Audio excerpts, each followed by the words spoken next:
अशा पद्धतीने तुमचं भाषण या ठिकाणी झालं तर मग तुम्हाला माझं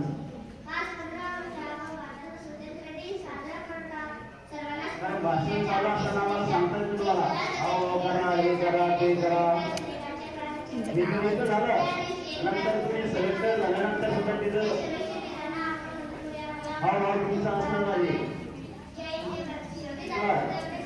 नाही तर इथं तुम्ही सिलेक्ट झालं म्हणजे तुम्हाला वाटलं झालं आता म्हणजे नाही ज्या तुम्ही बोलणार आहात तुमची हवा असलीच पाहिजे बोलताना